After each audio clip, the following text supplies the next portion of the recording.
Live. Hello, everybody. Welcome to the Intuitive Report with Michael Jaco and yours truly. I am here with two of my favorite guys. I absolutely love both of you. And many of you are very familiar with Tom Althouse. He is the original writer, author of the most incredible screenplay that I can't wait to see, that has already been done not so well, called The Matrix. Thank you for joining us again. We were excited about talking about your layered thinking. Michael and I were intrigued with this. We both have our own version of it, but we were very intrigued with that. And I think a lot of Michael's subscribers were like, what is that? What is that? We want to know more. So definitely talk to us. Tell us some good news first. How are you? Very good. Thank you. I was just thinking about that phrase, how are you? We say that in our society. And I almost want to adapt it to tell me something that was a moment in your life that you can share. It's like, I love it. Really way better. Yeah. And layered thinking, as far as that, it's what I'm excited about it is it really is supposed to be what each person makes it for themselves. Mm-hmm. Just like the original screenplay. When I always like to hold it up at least once. It's like this baby right here, our little baby, the original thing predating Matrix. This thing was actually written to do the same thing, which is each person takes their own take on it. Each person takes it and makes their own reality out of it, their own heartbeat out of it in life. And so the same thing with layered thinking. Layered thinking is to be something different for every single person, but you take it, you own it, and you morph it into what works for you. And I think that's, keep the dynamics in humanity, keep the vibrancy, that charismatic nature of, we are vibrant beings. And a lot of society techniques will homogenize us, take us, contain us, layer us down to one thought track. And that way we're palpable, manageable, not a threat.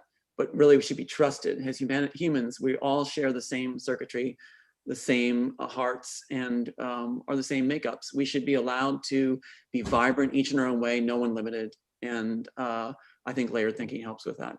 So yeah. I love it. I love it. Well, so for somebody who, I understand what you're saying, that it's, personal perspective, but so like, for instance, like sometimes I'm working with my clients on what I call quantum jumping or timeline jumping, and other times, helping people really understand dreaming or lucid dreaming or getting into out-of-body experiences. And I know that you and I discussed a little bit, like, one of the things that you were talking about is the ability to be somewhere, maybe even in pain, and to be able to do like flips in a pool in your mind, or, so how would you express that so that somebody might understand it in a more finite way? Does that make sense? I think, a lot of people say we're in a matrix. And as the author of the piece, I would say, I don't believe we're in a matrix, but we can understand the fundamentals of the mechanics that make us up, what we are, what's our schematics, what is our design. And a lot of that, I think we can actually say, without limiting ourselves, that we are basically, our mind's a processor. And so whatever we put into our mind, it's going to work on it and spit out an answer. That goes back to millennium, way back. And so for flight, fight, whatever, we put up input in, we work it, we bring it out. Now, if we use that, understand that as a processor, the mind, not the heart, but the mind, then we can start to harness that in a good way. I believe our mind actually needs permission from us to go the extra miles. We have to give it permission. Otherwise, it'll simply do what it's made to do. A basic level, the basic no frills generic version. But we can open it up. Lucid dreaming is an example. We have to give ourselves permission to lucid dream. And we got to give ourselves clues that it's okay. Our processor has to know that. I call it the elm, like a tree branching out. Whatever we put into our mind is going to process as, and it will spit out an answer. Now, if we do something negative, put in a negative thought about someone or something else, like I want this taken care of, I don't like this person, then our mind's going to chew on that, like it or not. And we may not be aware of it. We may sweat a bit, be tense a bit. We don't know what's going on exactly on the outside of us, but we put a processing unit into our mind and it's working on it. And if it's a negative one, that's what's going to happen. Not so great responses from our body, our muscles, everything else, but out will come an answer. And sometimes we're not really aware of that process where we push it back in. I don't like that answer. And back it goes. It can happen in a conversation with someone. This person's out or not, doesn't like you. Oh, that's not nice. In goes an input. We want positive inputs. If we just have positive inputs in there, not the negative ones, and get those out, it actually does lend ourselves to our natural design, which is creating, right? These hands, like we say, are made for not for violence. They're not made for violence. They're poorly equipped for that. We don't have cause. We've got, things that can sculpt, things that can embrace, things that can stroke the cheek of a child and lift and carry and protect and warm. We're not made for, we're badly designed battle machines. We're not made for that, but we're great artists. We're great lovers. We're great poets. We're great, we each have our areas. And I say areas. I believe a lot of us are multidimensional. We're not just one thing. Again, society pegs us into one hole, so we're safe and in our machine place. But we need to free up from that. As the author of the piece I wrote, I was trying to whisper through art to get people to rethink things, and they come with their own questions and their own answers.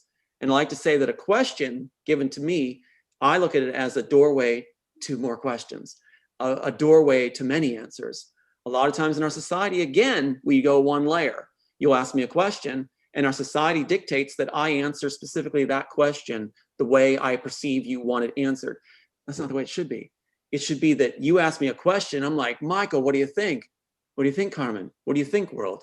And all this opens the table to dynamics and layered thinking. So yeah, if you want to stop there for a moment and address that, and then I'll go on to what I think about. Yeah, that's great, because when I was in the SEAL teams and training SEALs and all the stuff we went through for combat, being ready for combat, it kind of reminds me of those scenes, in the superheroes and Neo and all. They're all like, having this, massive information dump on them all at once, and they're all so cool and able to handle it. And you look at them, it's like the three of us talking right now. There's no stress, but they're handling this information that's coming at them.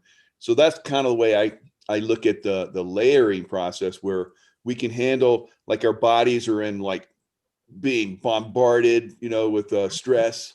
Our minds are having this, information coming in at an unbelievable level, but we're able to, like, be in this zone. We like layer all that, and it's like, I'm going to stay here with my thinking, my consciousness staying here, even though all these different layers are happening all at once. Right. So I choose that. Exactly. And the ability to track all that.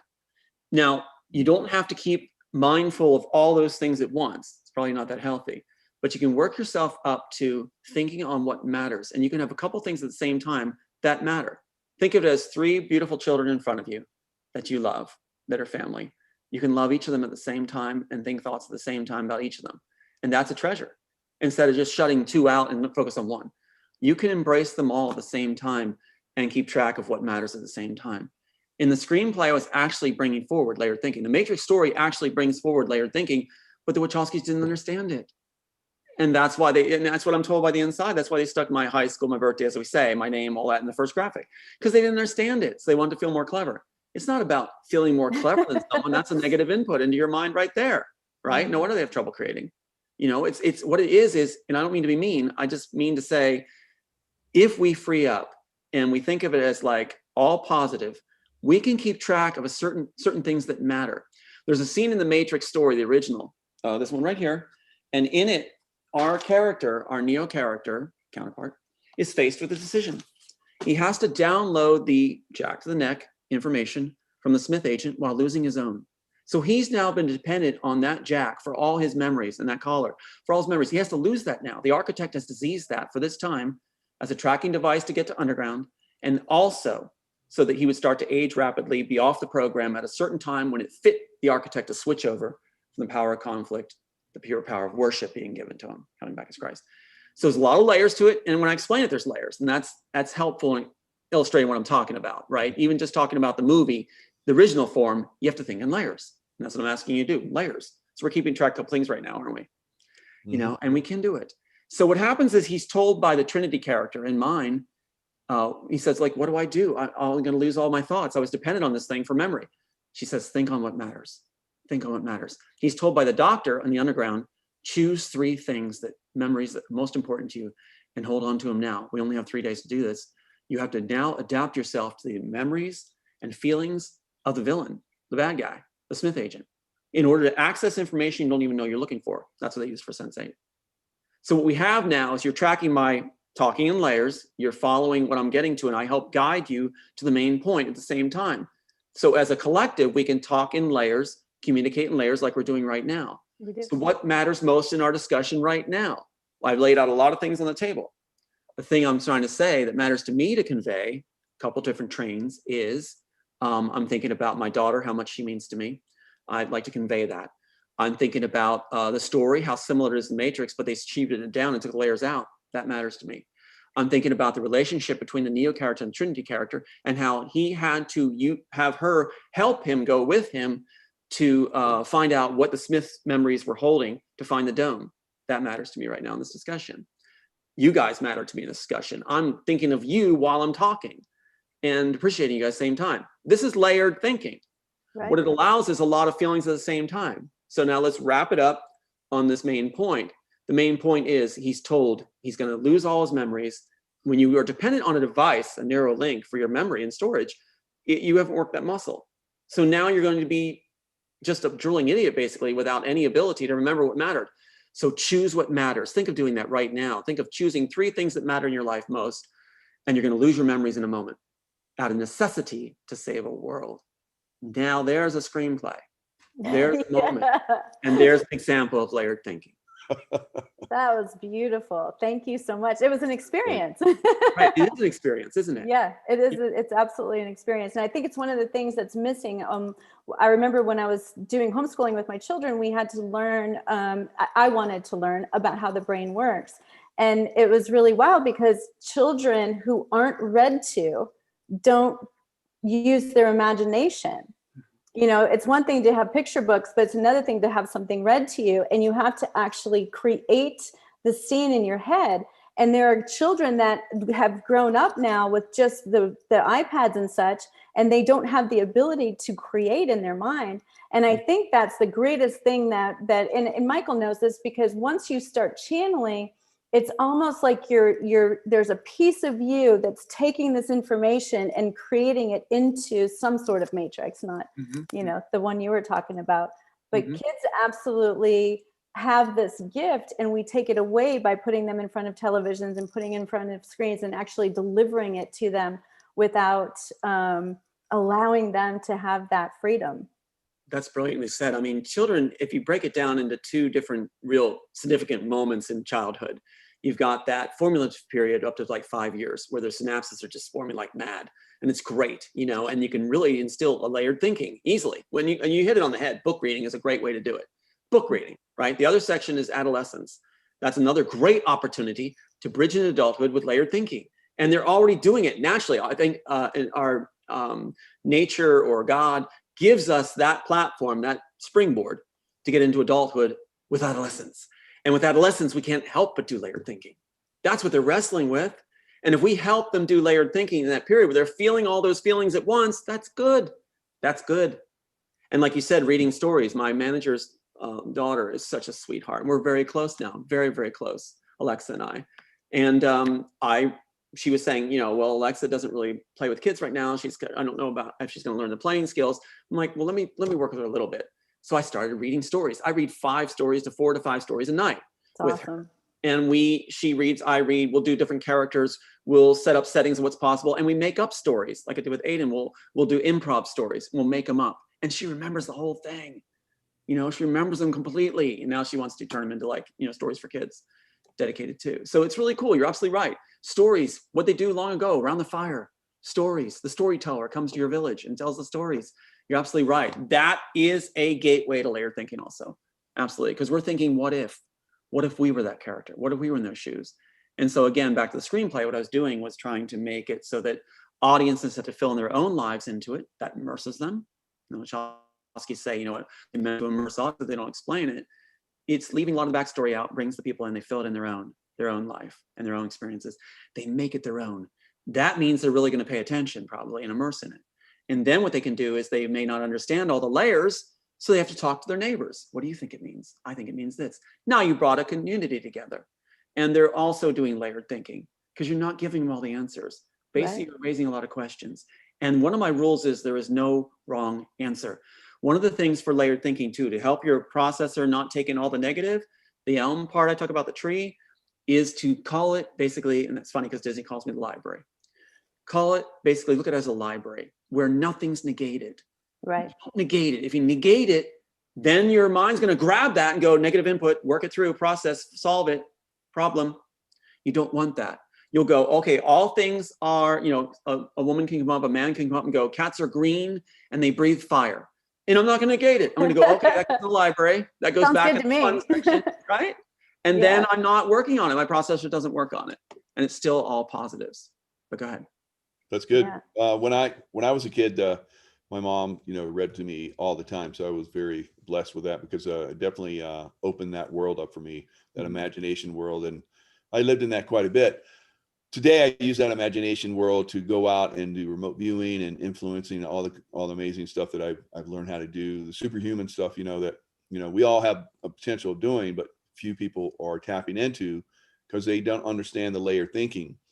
So if they haven't had that, you know, as we're talking about as children, and now they're adults, how do you bring that in? Do you do it with the movies? You show them in the movies, or is there, you know, some kind of a better way we could actually have people start to learn how to actually layer their thinking?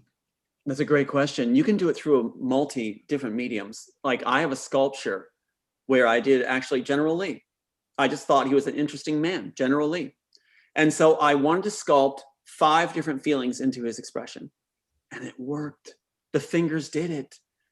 When I look at his face, I see compassion, long-suffering, a commitment, sorrow, because he's looking off of it in the distance. And you turn the sculpture, and it's like the person looks alive.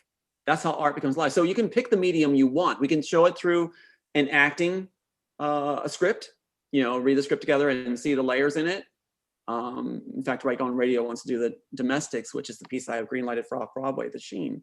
You know, and we want to do it. It shows layers, and so you can do it through many different ways. For adults, the great news is you're in for a treat. I mean, this is like you haven't had Christmas and Easter yet, and now you're going to get to have it. So be joyful. Be happy. Well, it's true. Like there's people like Michael and you, they're bigger than life. You're so entertaining. Your presence is beyond the room. And I believe that that's why. I believe that you're able to not just imagine those things, not just live in different dimensions and layers of thinking, but then to bring them down into this earth, which is to me where the key is, to be able to bring it down. And then other people get to see it. But then going back to the reading thing, it really, yesterday, was it yesterday? Yeah, yesterday I worked with Cyrus Parsa for a little while on my channel, and it ended up being a very, very kind of sad presentation because he got into this where people aren't wanting to read his book. And I'm only sharing this not to make people sad, but I'm sharing that he expressed something that I think is really important. And that is that we've been fed for so long, we forget that that's communism. We have to read. And the fact that Michael spends hours and hours looking for information to share with people is great, but for them to go out on their own and to begin bringing these things into their lives, how would you share with somebody a way to bring it down as your own story? Does that make sense? Yeah, you can see if I answer this correct, way you're thinking, because it opens up again. You'll see me go like boom, boom, boom, boom, boom, boom, boom. So there'll be 1,000 different things that open up. A lot of doors open up for me with each question from people I care about. So when you guys say something, I've got 5,000 different ways to answer. Right. And it's exciting because life never gets boring. You know, and that's one of the biggest problems in our world is boredom. A lot of people do these terrible things. I think Michael could know this too, because monotony, I think a lot of times they want to have power because sometimes they're bored. But I would say you can pick different interests of yours to experience layered thinking and help develop it. Music, you know, if you are into music, an adult could pick music. And what I do, I think I mentioned this before, I don't know, but I'll take a classical music piece, I'll set it up in another room playing, I'll turn it down low, and I'll let my mind lightly hear it.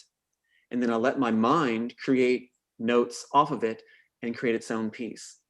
And it really helps to have that. It's really a matter of having that little bedrock of, again, allowing yourself, giving yourself permission to do it. No fear. It's one of the phrases in the screenplay, no fear. And enjoy the process.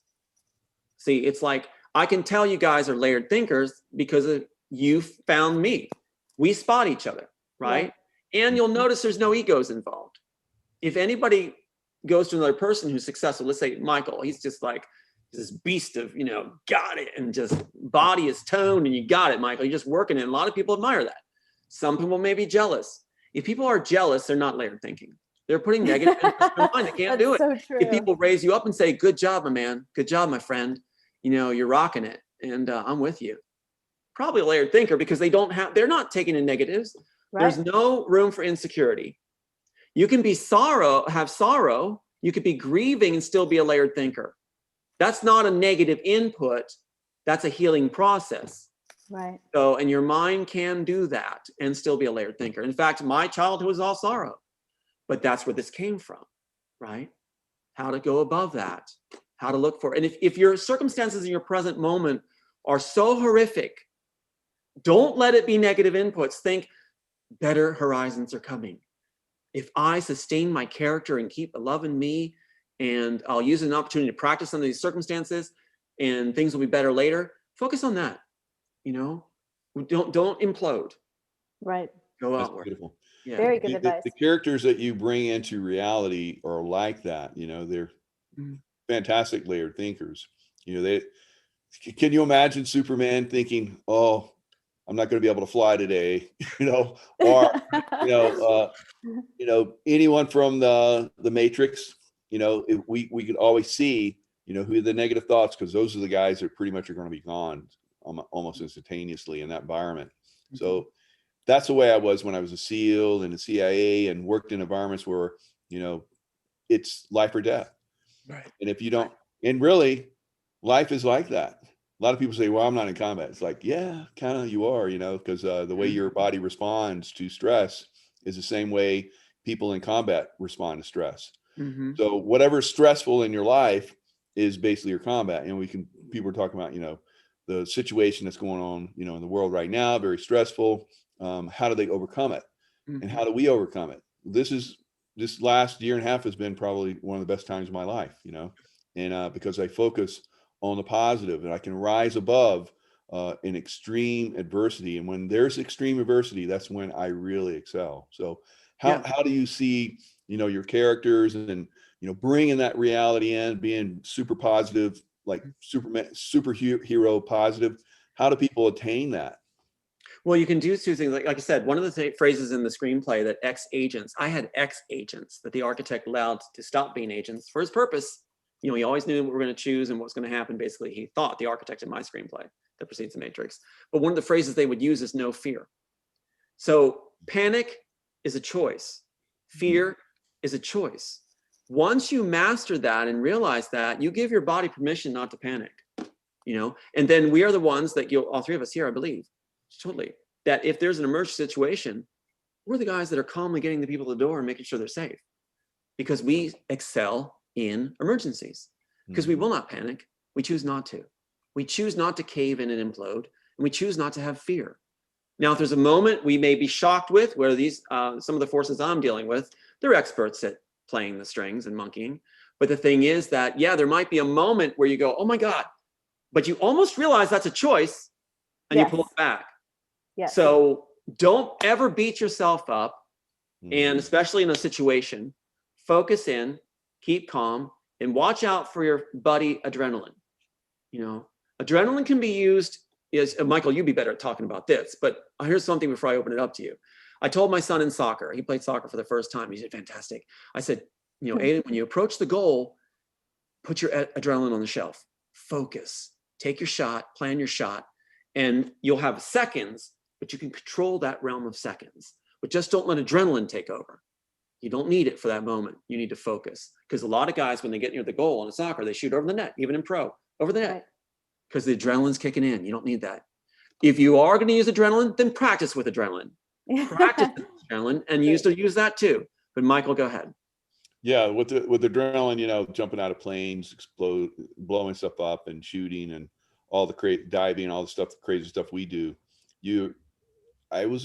It's probably still am an adrenaline junkie, So I love being in that state, and I learned how to navigate in that state of consciousness, with that that extreme dump of energy coming in. And I think that everyone should be able to, like, you know, operate and run their lives in that, because like I just mentioned before, you know, we're always getting this, you know, this stress in our lives, and it causes that adrenaline to dump, and learn how to use that adrenaline instead of, you know, having it cause negative effects in our body, negative effects in our brains and so forth. We can learn how to deal with it and operate. That's what I learned in training. That was the first thing in Bud's training that I learned, you know, the basic training. They put us through a hell week, and we learned how to operate with, like, practically no sleep, you know, stressful environments and everything. So anyone can operate in that, but few choose to be able to allow themselves to operate in that, because we see people quitting all the time. But anyone can really do that. Anyone.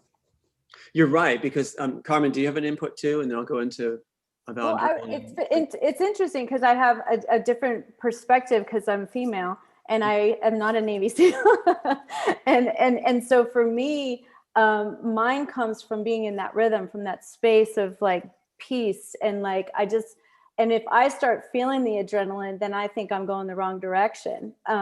Doesn't mean I don't like stepping out of my comfort zone, but it's just, I think it's just a different thing. Like you were saying earlier, everyone thinks in different layers. For me, I literally am like that dragonfly that wants to go where I want to go, and it feels good to go there. And I don't think there's anything wrong with either way. Like, I think it's beautiful, no matter how somebody wants to use their layered thinker. I think the most important thing is that people start using what's inside of them and letting them unfold it. And the only way they're going to get to doing that is to begin, like you said, figuring out what they love to do and playing with it. If you don't, you're just never going to be able to bring that beautiful, full character that you are down into your story.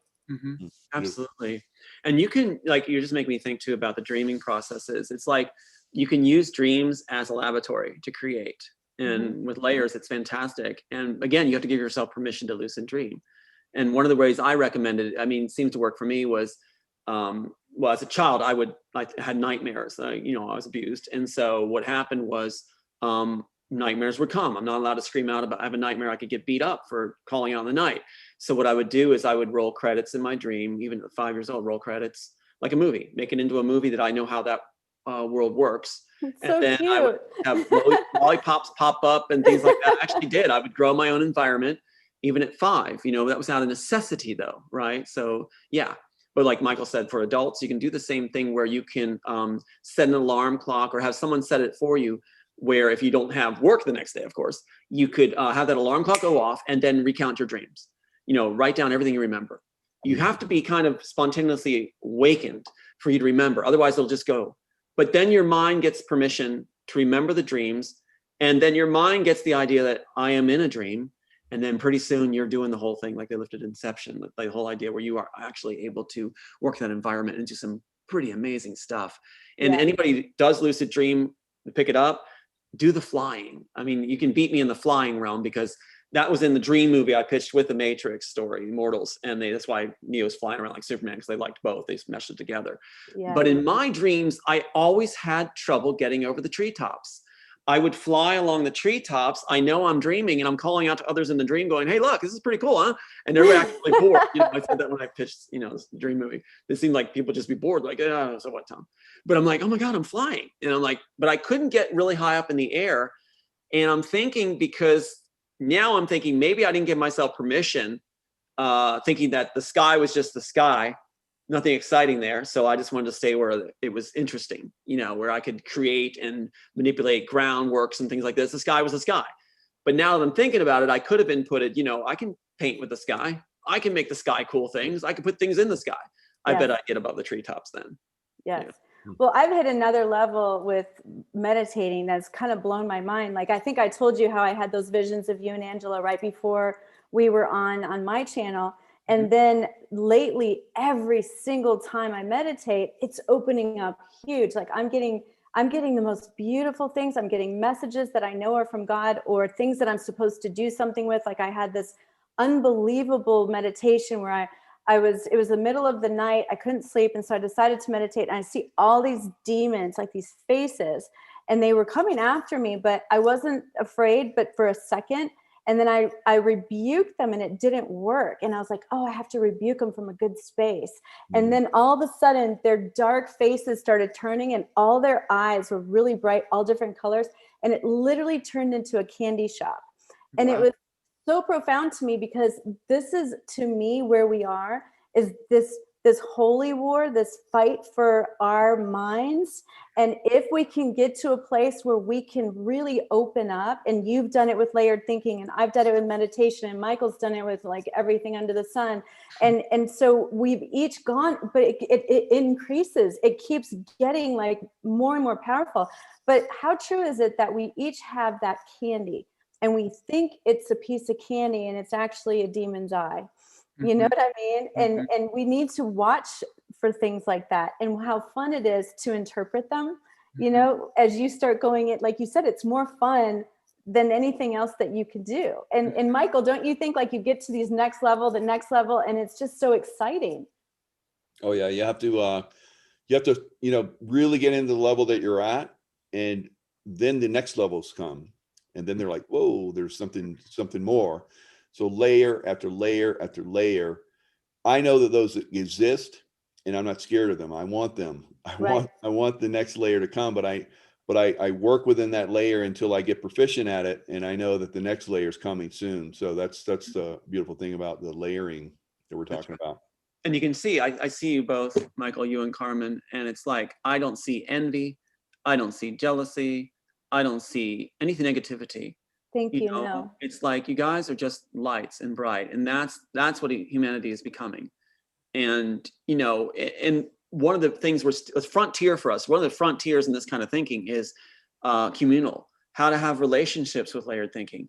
My God, that's going to be like looking at each other and going, I know you in so many ways and so many levels.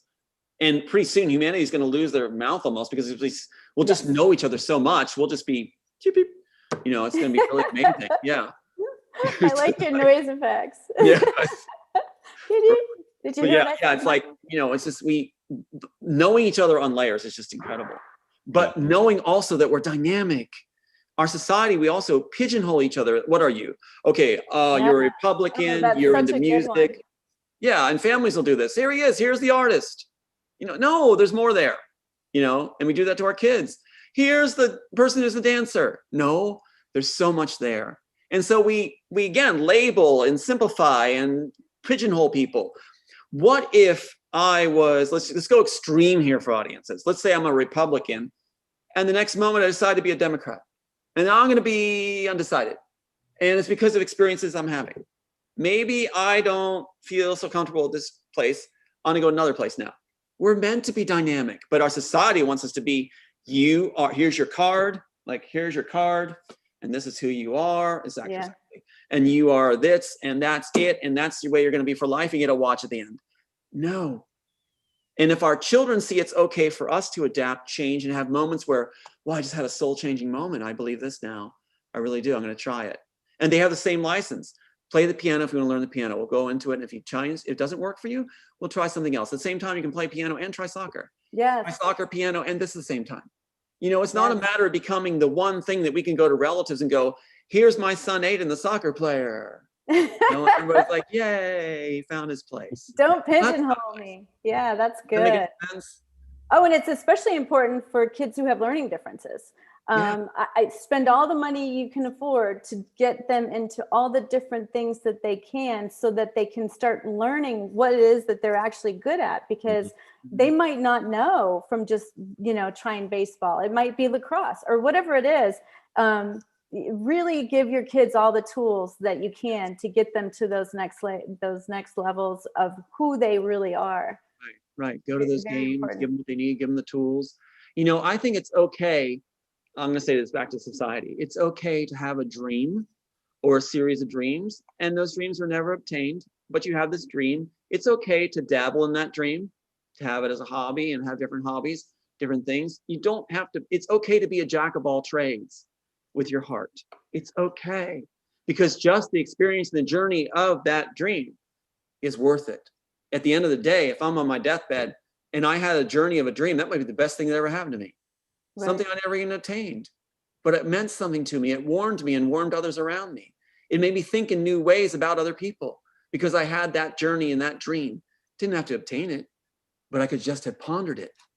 Just pondering a blade of grass can do so much. You know, that's all I had to play with when I was a kid. I went outside after a beating and I look at a blade of grass and a whole world opened up just from a blade of grass. So it didn't have to be marketed by Walmart, Costco, or Best Buy. It could just be a blade of grass. And and children are like that, aren't they? That first 5 years, the wonder, we can keep that wonder. And layered thinking is great for wonder because it's like when you add. Well, you have to have it, I think, to get to the higher levels. You have to have wonder. You do. You have to have curiosity. I think it's one of the highest levels of vibration there is curiosity. I agree. If you put negative inputs in, the first thing to go, I believe, is wonder. You see people, they're just down, they're angry, they're not happy because so-and-so has something more. Our whole economic system in this country is based on have and have not. Right. You know, I have something they don't. Scarcity, law of supply and demand. What a stupid system. I'm sorry, but why not make it so you have a market system where there's plenty for everybody if they need to? Why scarcity? Why does that make it more attractive? You know? So you're aware of these controls they do because, you know, you've been exposed to it to a level that most of us cannot not even comprehend. You know, you had your work, The Matrix and other work stolen from you. Once you realized that process was happening to you, how did you deal with that? What I remembered, well, there again goes all the different shoots off. So I'm a nightmare for a professor, but I'm okay to teach. The thing is that one of the things that come to me is, how do you manage the things being taken? Well, you actually do adopt a system that moments are important, and you start to receive that. I had situations where I was with people, even dated people, and I knew they'd be approached. Usually they let you know, like 2 weeks later, they're approached by their group or individuals working for Hollywood or Robertson's group. And they'd say, you know, don't be with Tom, he's dangerous, he's evil, da, da, da. And they come back with doubts planted, and I'd lose them. And they're being told not to talk anymore. That's why we call it anonymouses. But so I would form relationships where every moment was precious. And I realized they could be approached and taken away. It doesn't matter what I do. Like my daughter. My daughter has a wedding coming up. I'm not invited. I'm not going to be invited, neither is Aiden, because she was programmed by Robertson's and Hollywood's group. Can't stand me, you know, and she's a little girl in the Matrix story, but she said I wrote it for myself, and she's grown up now. And she was programmed and made to think her dad's the most evil person on the planet. Nothing I could do about it. But I remember moments with my daughter. I remember moments when she was 5 and she said, Daddy, don't ever go away, or don't let them keep me away from you. If the judge says no, keep trying, you know, and she was kidnapped away. But the thing is, I remember those moments. So there's no sadness and regret in that aspect. There's all positive inputs. Would I love to see her again someday and have her say, you know, I'm sorry? Yeah. And me say to her, you know, I forgive you, I love you too. Yeah, I would like that. But if it doesn't happen, there's an unfulfilled dream, a journey, which still is positive, right? I'm still going to lift her, you know, even though I'm not at that wedding and Aiden's not. I'm still going to lift her. I may just send her a present in the mail, you know. But the thing is that, you know, it's another layer. They're trying to hurt while we're creating layers of good. Any arrow and sling they throw at you can be turned into something good in your arsenal. Again, no negative inputs. If anybody finds themselves envying anybody, get rid of that. It's not worth it. Don't envy anyone. You have everything you need in your toolkit and your makeup to shine and be happy and have others happy around you. And work towards that. Work as service for others being happy around you. Don't create a kingdom where others serve you. Do it where you find joy in other people's joy. And one of the things I tell people is, if you hear laughter from others at a distance, laughter, enjoy that laughter. Enjoy that people are laughing. Don't think I'm not there enjoying it. Think I'm here getting to enjoy others enjoying themselves. That's good. Yeah. Beautiful. I have a question. Do you have advice for people as far as writing? You know, so much of what makes a great story is a great character. Is it all alive? Is each one a living stone? Like the story is a living stone. Each character is a living stone. Like, do you see what I'm asking? Absolutely. My characters walk around in my world. I mean, I'm not delusional and seeing things. No, I've written a children's book and mine has too. Yeah, they're real. They're real. Yeah. And like Michael was talking about too, you know, like we're saying, you were all saying it. add the layers to them. We add the layers to them, they're real. What is alive? I believe layers. Layers make us alive, make us dynamic. And one of the things I would tell people for approaching writing is this. When you get a good idea, relax into it. Put down everything that flows at that moment. Just write your heart out. Anything that's coming, let it flow. Don't restrict it. Don't edit it. Don't correct it. Don't even go over the spelling. Just flow it and let it go, and then set it aside. When it's done coming to you, set it aside. And now you're putting a positive input in your mind. I want the scene to continue. I want to see what happens. Your mind will do it. And what's going to happen is you're going to do a mundane activity, usually mundane, showering, driving the car, mowing the lawn, and suddenly it's going to come, it's going to start picking up again. There's a sound. But then it's going to pick up again, and it's going to flow again. Be ready to go again. And just write and write and write. And enjoy the process. No pressure. Don't think of what you can lose when you're thinking in layers. That's a death sentence to layers. So if you're, an example, if I'm writing away going like, oh my God, there's a Neo character, there's a Trinity character, there's this, it's going, oh my God, that's fantastic. I don't go, what if I lose my train of thought? Yeah. Well, then I just shot it in the foot. That's a negative input, isn't it? Right. Gone, right? What I do instead is I'm writing going, I am grateful for every piece I am getting. And I'm grateful for any piece that may come. When it stops flowing, don't bolt and hammer at it. Put it aside and let it breathe when it wants to breathe again. It's like the smile of a loved child. Receive it, let the warmth come upon you, give it back to it. And then if it wants to go and play, let it go and play. And when it's come back and had your arms again, receive it again when it's ready. And that's how it is with writing. And it will come in layers. You can't cut and paste great work. Great work is a river that flows. And it comes from allowing ourselves, giving our mind permission to create it, to do it. But don't panic. The jack to the neck, you know where it all comes from? Where 𝗏𝗏𝗏𝗏 said they wanted to do it for real back in '95. That jack to the neck doesn't just come from the hole in the back of my neck here, where I would touch it and go, you know, what if we had a way that we wouldn't lose our thoughts? Wouldn't lose our thoughts. That's where it came from. And now we got the Neuralink coming. It all came from this idea, which I'm not, if on the Neuralink. Yeah. Bad things involved. I know the bad things involved in that. But the idea was that we wouldn't lose our thought trains, you know? So what was the next best answer? Next best answer was layered thinking. So whenever someone says, Tom talks too fast, oh my God, he's going too fast, it's a compliment. Yeah. If your mind can work that fast, that's good. And if you got a heart to want to share it, that's good, right? And then you bring that calm into it and you learn, I'm learning too, how to work with layered thinking. Yeah. But I'd love to hear your guys' thoughts on layered thinking too, aspects I might have missed or that you've organically experienced, 𝗏𝗏𝗏𝗏. You want to go first, Michael? Go ahead, Carmen. Ladies first. So for me, it's become the imagination. It's become channeling. It's become spending time in peace, because I believe the devil loves chaos. And so we find ourselves wanting to know who, what, where, when, why, the latest news, be in the know and all that, which is great. You need to be aware of your world, but you also need those times to decompress. So for me, it is this world that I go to that is completely my own, that I can have anything that I want there, and it can have it there in a moment, and I can begin materializing it in this world. And so for me, it's this process of bringing together everything, the mirror that I'm looking at, the imagination that I am, the joy that I want to bring out. And so it's absolutely layered, but it's also interdimensional. But then it's also intentional.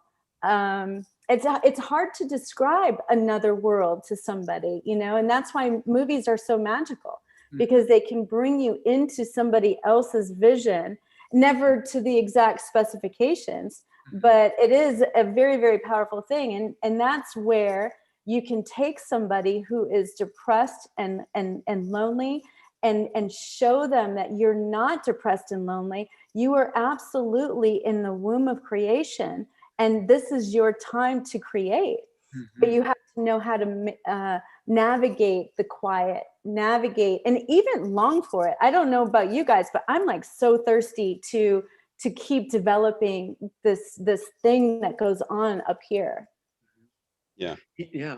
I feel you know, the imagination, slipping between worlds, going into different dimensions. I see myself in different dimensions, different timelines, the layering. So I'm on a certain level and I'm going into different layers to see things. And these are not just like, some people think, oh, it's just imagination. No, I have pulled unbelievable things from there, that have come to pass. And like we're talking about, how you can pull things into a reality. I can see things, we're saying don't focus on negative. So I see things that are negative and I'm like, that's not going to happen. This is what it's going to be. And you can actually influence that in these layers of thinking. So that's what I see a lot of.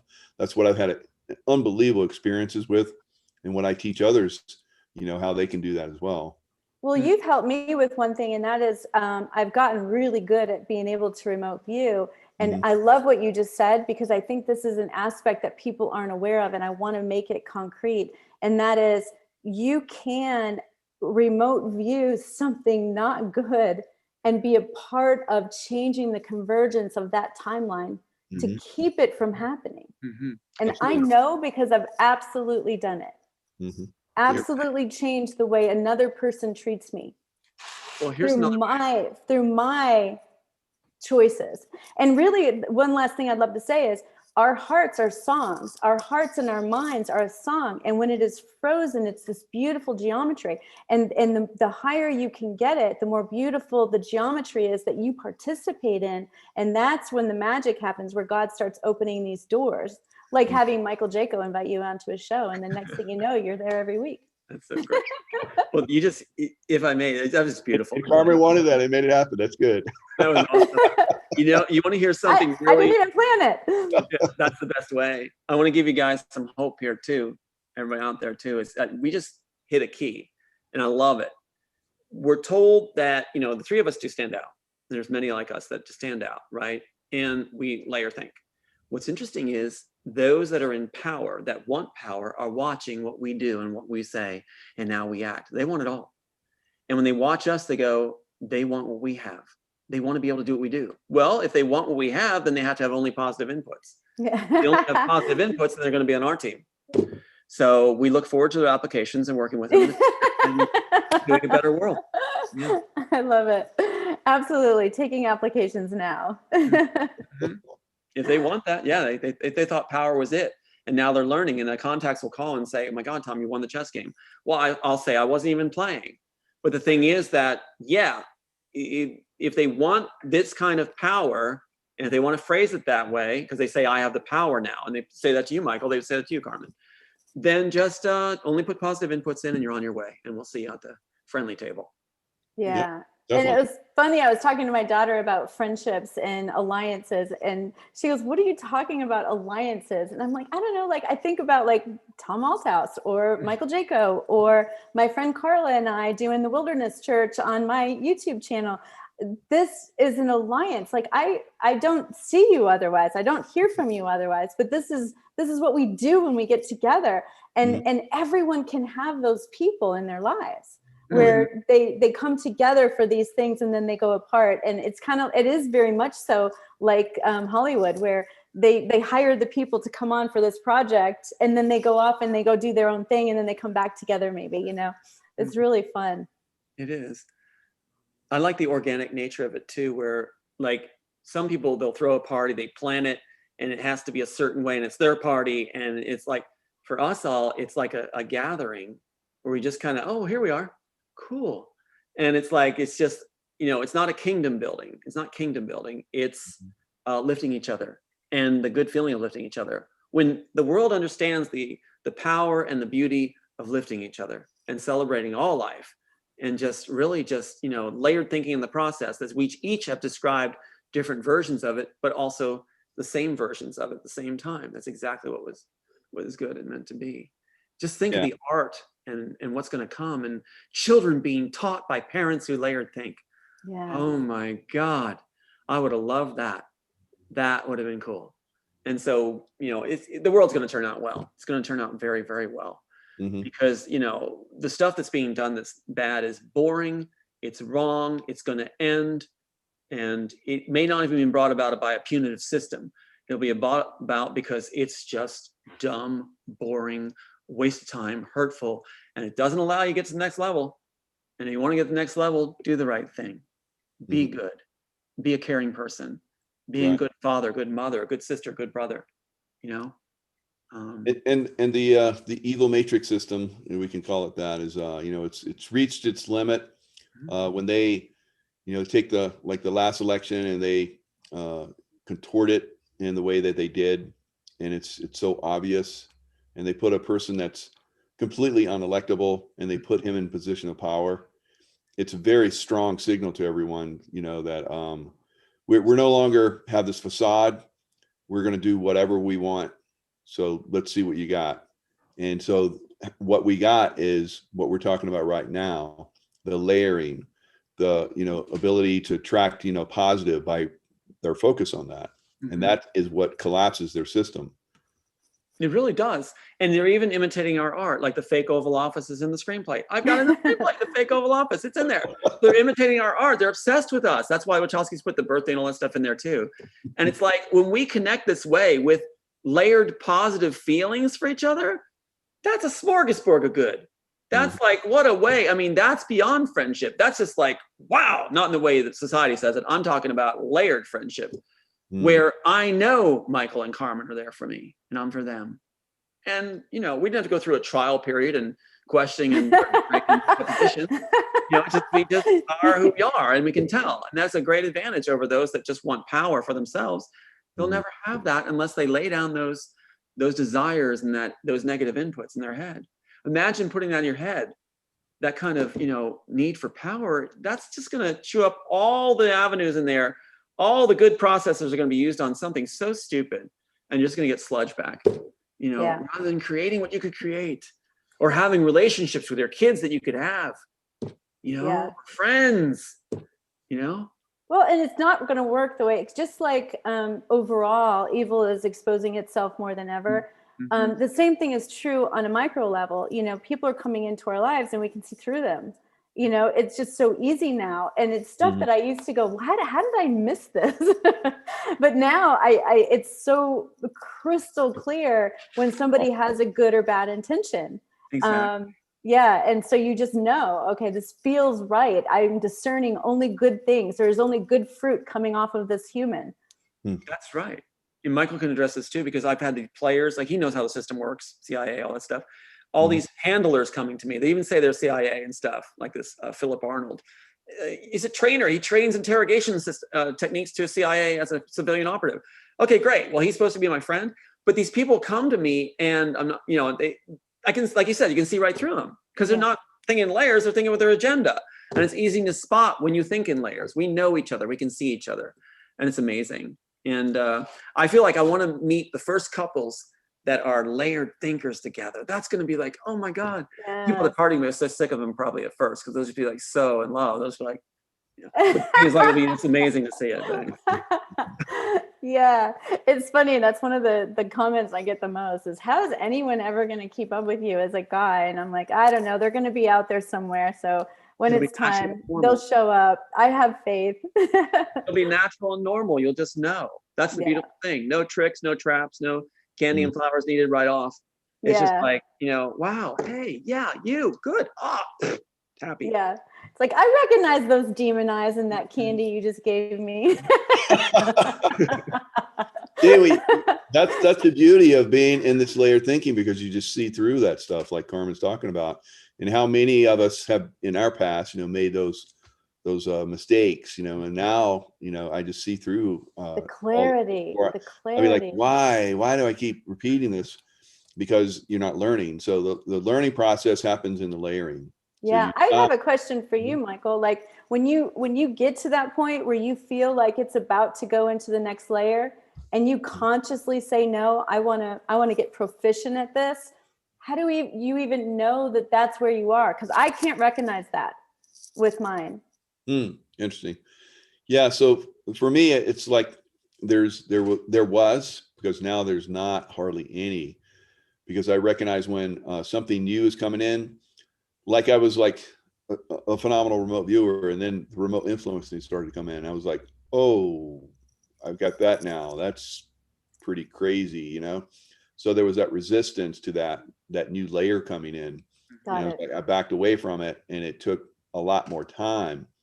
So instead of, you know, that new thing that comes in, you go, oh, what is that? Now, when I see something that's a new layer coming in, I go, oh, I can do that now. Oh, great. You know, and just, it'll form itself as it forms itself.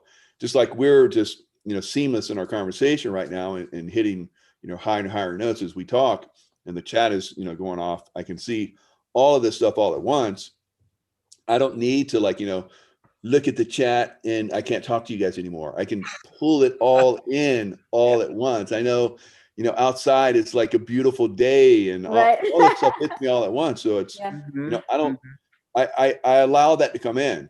There was a time Okay. where I was like this, Yes. and now I'm like literally like this. And we talked about the widening of vision, Carmen. So, And you know, it's like one of the things I've been working with a lot of these moms, because this is what I'm same as you, Tom. I'm really passionate about getting these kids to learn this at a younger age and changing their lives, because they'll have clarity. They won't get duped by somebody. They won't be bullied by somebody.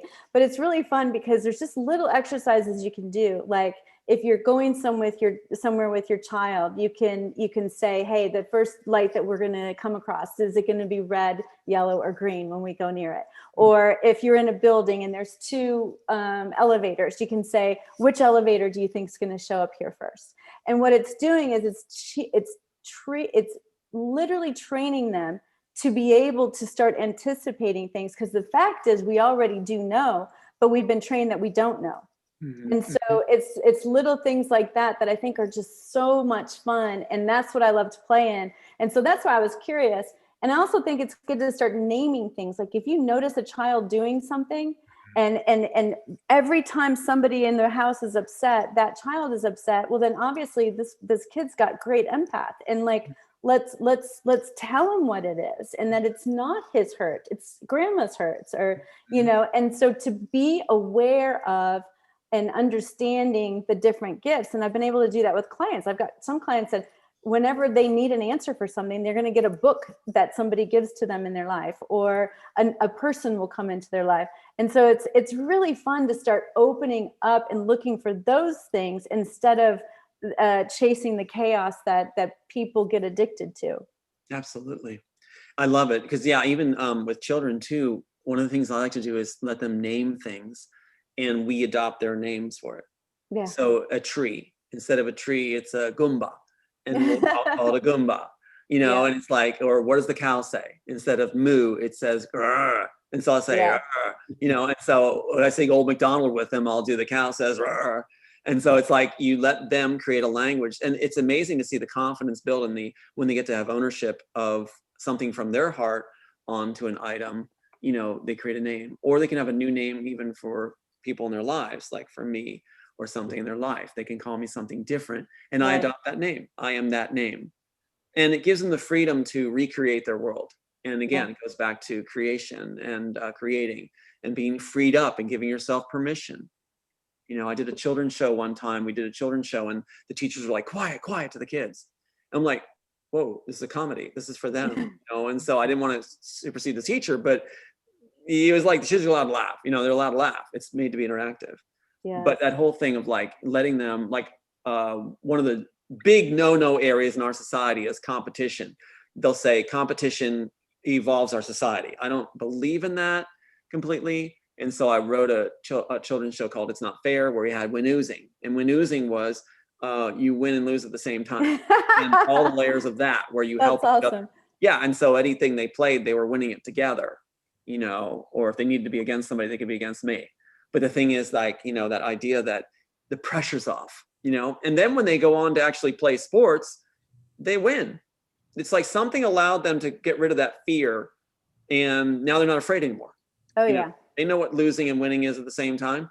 And then they just go out and enjoy it, and the pressure's off. Like I think you were saying, Michael, about the pressure off. Again, no fear, no pressure, controlling the adrenaline, and where its place is, and being calm through it, relaxing into everything we do, relaxing into it in our relationship. That's incredible, Tom, because that's what I stumbled upon that, I feel, when I did the hand-in-hand course, and I knew that fear was a negative, everyone says, well, fear is a motivator, makes you, pushes you. It's like, no, in any realm, it's a negative. So we have to learn how to like push through that. Like you just said, you have to go through, you have to go to the other side, and you have to go there instantaneously. It can't, you know, be in one moment into your existence. Right. Otherwise, that one moment, if I'm the enemy or someone that's trying to manipulate you or take advantage of you, that one moment is all I need. That's right. So yeah, so Physicality you have to stay in those no fear states of consciousness. You're right. It's like this. I'm talking to you, and if we're in a situation, I go, fear's like this. That moment, I'm disarmed. I'm hesitating. Yep. And that's all it takes, right? Yep. Yeah. So Michael, like for people that don't understand what it's like to go into another space, because I'm like you, I've trained myself to, if a fear comes in or lack of faith rolls in, I can dissipate it like immediately. How do you do that? Like what goes through your head, or do you just have a memory of what it is? How do you get there? Yeah, when I feel that tension, you know, you've been introduced to that quite a lot. So when I feel that tension, I relax. Just relax through it. And in that relaxation, I have clarity, complete clarity. Like, you know, parachute's not working, almost being shot, almost being blown up, all kind of crazy stuff. All I do is just go in that no fear, that no tension state of consciousness, and clarity, complete clarity. Now, if, like we were just talking about, if I were to, in the past, allow myself to go into that fear, because indulge in it, it's embrace the fear. It's like, oh my God. So when you embrace that fear, then you're extremely vulnerable. And I've seen a lot of people die literally in front of my eyes by embracing that fear, freezing, and boom, gone. Just like that. And blown away. It's like, it's just crazy. But it's very important. And I learned that early on, fortunately, but it's very important not to be in those states of consciousness, you know. And you know, when you feel that tension, just let it go. Just go to no fear. And that's exactly, I love Tom has like hammered it. He says no fear. And I was like, you say that too? Like, you know, it's rare to see someone else say that. And it's rare to see a woman, you know, Carmen, to I have let it go, baby. Yeah, just let it go. Let it go. And it feels so good. I'm so like, I love that feeling of just like, you know, the bullets coming towards you and you create a different reality right then. Yeah, absolutely. Right then. And people don't believe they can do it, but really, if you just think about something you love, or that very first moment where you get on a vacation, you put down your suitcase and that feeling of awe, you're automatically there, because you can't be thinking a couple of things at one time. Whatever you're focusing on is what you're going to think of. And so as soon as you start thinking of, oh, this feels so good, or thinking of the people you love, you automatically open that field back up. Perfect. Yep, that's it. Well Right said. there. I don't know if you can see it. I have no fear. Awesome. Right, opened it right up to it. Is that the X agent? That's the X agent. Yeah. Yeah. So yeah. Well, that's another reason why they stole your work, because you couldn't have you putting that out there. So That's they right. inform people, and they might not have fear, because that's what they use to control us. Well, that's why I'm excited. I can't wait for the group of people, you know, forming to make it and to be part of that process where the world finally gets to see what it was meant to be and how it was supposed to live people. So yeah, and it's got what we're talking about in it. So imagine seeing the Matrix the way it actually lifts people, and with layers, not stripped. It was all things taken out and stripped down and one dimensional. Put it back the way it was supposed to be. You know, train station scene, liquid mirrors are there, little girl, all that, you know, security devices, red, blue, blue, put it back the way it was. And then you got layers in the art. And like you said, that's how we can teach it, through the art. Experience it. Incredible. Right. That's, you know, everyone starts to see that stuff at an earlier age, you know, and it's because I didn't see the Matrix as I was like in my 40s. Like, that's it. That's it. But it was still convoluted and distorted. I didn't even know that until now. So imagine watching the Matrix like you're talking about, and it having all of the perfection in it, like that we talked about right now. Right. You saw incredible. a box of puzzle pieces, but that's why nobody can put it together. And 𝗤𝙁𝙘 said they're not going to tell audiences, let them figure it out for themselves. You see it back. Here's the puzzle pieces put together, and now we can see it all connected the way it was supposed to be instead of stripped apart for images stripped away. But yeah, it's going to be good. You can see the timing on everything. Mhm. Now all is coming together. Here we are all together right here. A room of warriors all together. You know, it's like, and it's amazing. Like Carmen said, we just are here. This is really cool. We're actually doing this. Mhm. And after everything's thrown, we're supposed to be broken. And the other side threw everything they could. My two sons, everything they threw.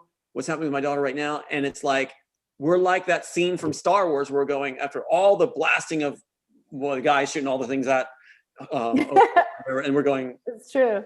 You know, we're brushing the dust off. Right. And that's an example. We're living examples, right? All of us of that thing. And they're going, we threw everything we'd be afraid of. We threw everything that would make us crumble and call in a fetal position. And they're still laughing. They're still happy. It's like the Grinch that stole Christmas in a really bad way. But it's like, yeah, we're still singing, and we're going to continue to, and we're never going to stop. Well, and it's never too late either. It's never too late. I did not start meditating and taking radical self-care until I was 50.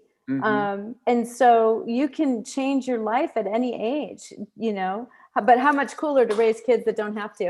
Absolutely. You're going to have to start writing stories where there is no conflict. Well, here's the thought then. This is great. I love you guys are awesome. What is one thing, because I'm learning to be a host soon, because we're going to do our own site and I want to have you guys on. So I'm going to practice here. Give me a layered thinking advice for audiences. What is one thing, if you could give them a gift, you had one last thing you could give advice wise, what would you say? To be in that no fear state of consciousness. And until you start to learn how to be in that state of consciousness, the layering process will never come to you. You'll be trapped in a lower state of consciousness, and you never get out of it. So by coming, reaching higher, like Carmen says, if you want to go into love, because I teach that the opposite of fear is love. So if you go to that love state of consciousness and stay there and never let yourself get pulled out of that, so you're in no fear, then you reach these unbelievable states of consciousness where you're able to do these magical things and have these beautiful imaginings of your life, and then you start to pull them into reality. Not if you're in fear. That's right. That's awesome. And for me, it would be staying present and like making joy actually the pillar, the strength, like the thing that drives me is joy. And that's different than happiness and temporary pleasure and true deep joy. The unfolding of who I am that makes me happy, not who Tom or Mike are to make me happy. Not somebody on the outside, but something that actually feeds my soul. How about you? I would say, thank you. I would say, live your life as you feel your heart guides you to lead it. I told my son that growing up too. Don't let anyone else be the editor of your life. Yeah. And you are the person that runs that line. So you have no regrets in the end. And you did exactly what you thought you needed to do. Don't let someone else steer you on the wrong path. And don't justify that choice. Always get on the path that you feel is right, that you in a service-oriented way, where you want to contribute and lift, where you will feel good that you had lived your life and you lived it well. And you'd be proud that your sons and daughters saw you live that life that way. Absolutely. That's incredible. And there's the Templars used to have a meditation like that. Imagine that you had died and in a life review, what would be your life? I mean, would people celebrate your life, or would they celebrate your death? Yay, he's dead, Right. So that was a meditation that they would do, and maybe they still do at some point. But when I saw that, I was like, oh, that's a good one. Well, it is really good.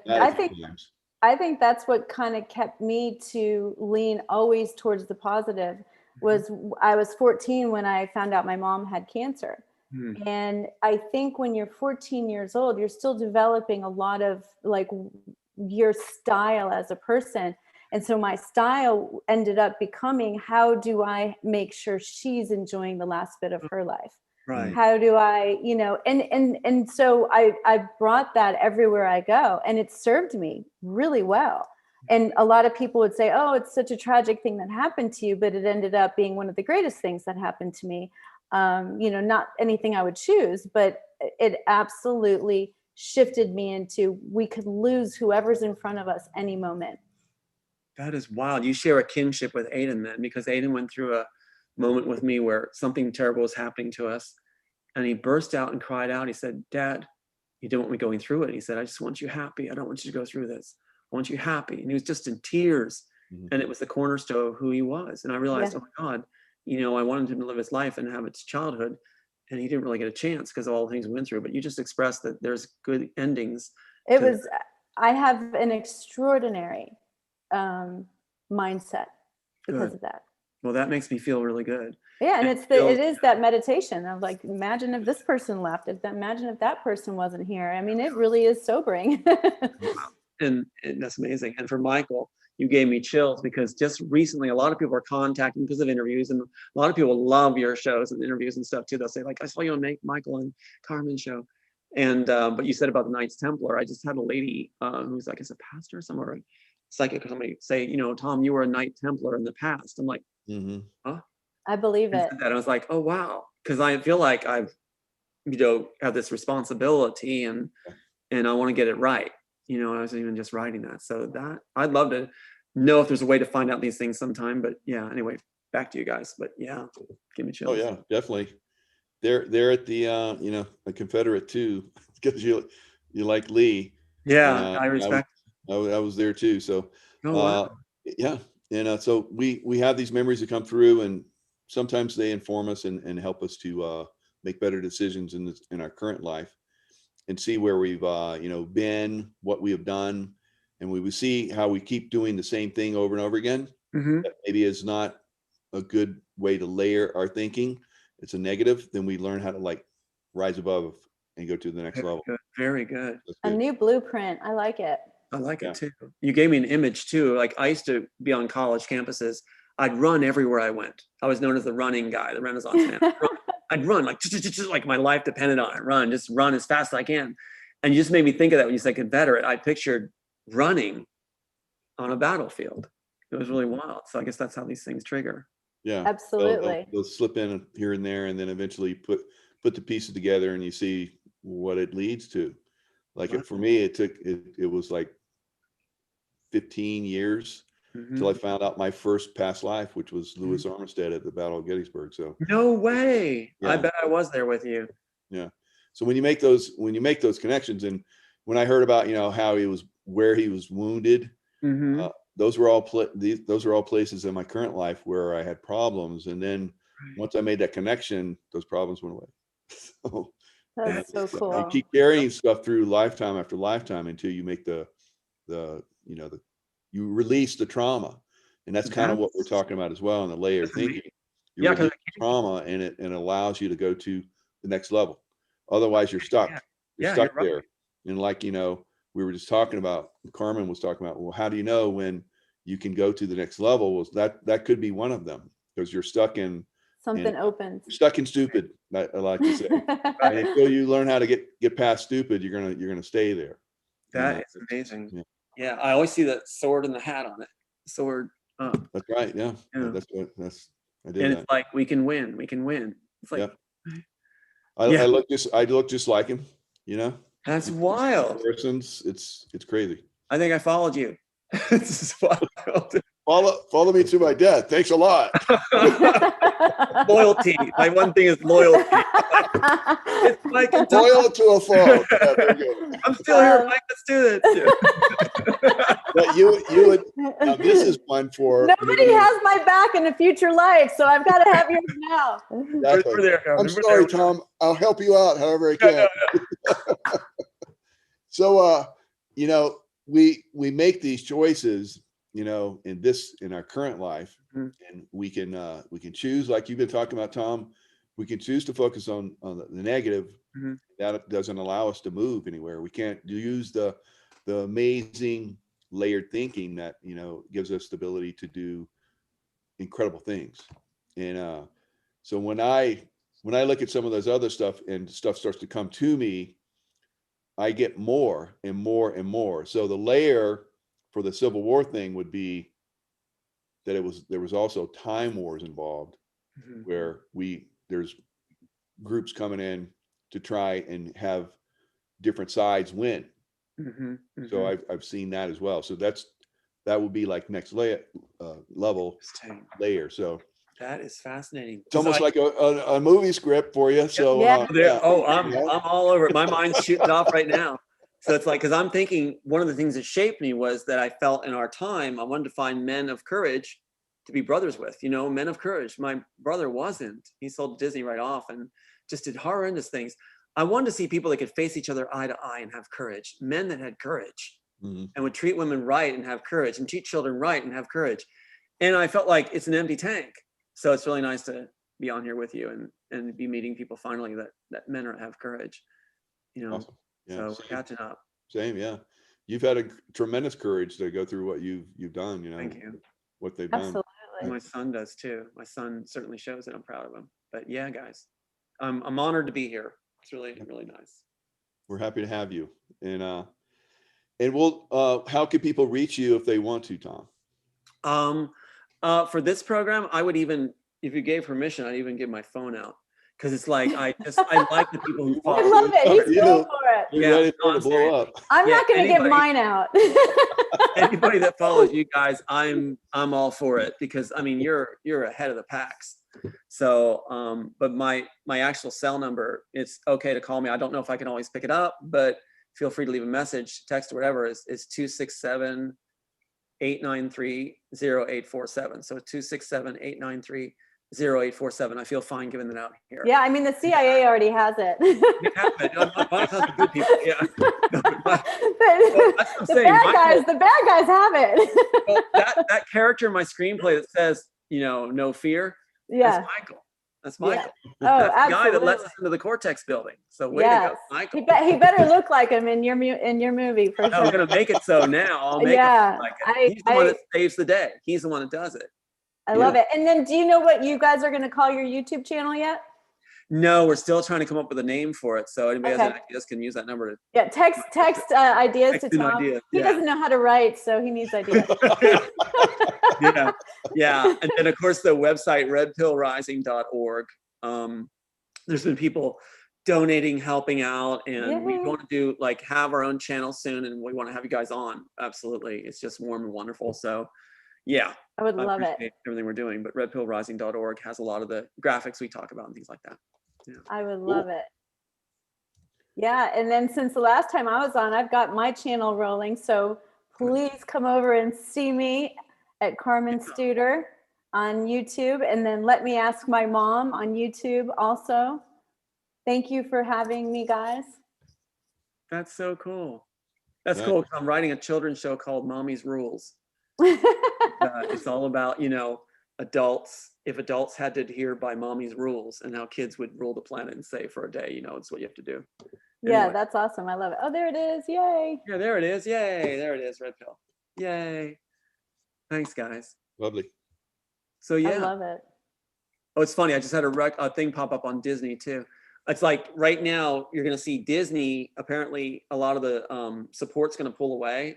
Apparently, and you're going to see it change over. And I've always held my hand out to Disney, saying, "Do the right thing," since all our horror started with Disney. And they can do the right thing. They can help head the way also in the right direction. So I'm putting a shout out to Disney, since they fired Bob Iger after I made a comment about him one time as a pedophile staying at the lower echelons. After an interview, I'm saying, Disney, let's do this right. Come on now, get on the layered thinking team. So yeah, It would be nice if they did. It would be nice if they did, because that would be the reemergence of something that would be really amazing. they would. Michael Eisner follows what we do, so he knows. Wow. He knows we're talking. Yeah, he does. All right, cool. So shout out to Michael the Great and Michael about to make the right choice. So yeah. All right, guys, this is beautiful. Thank you. Thank you. I appreciate it.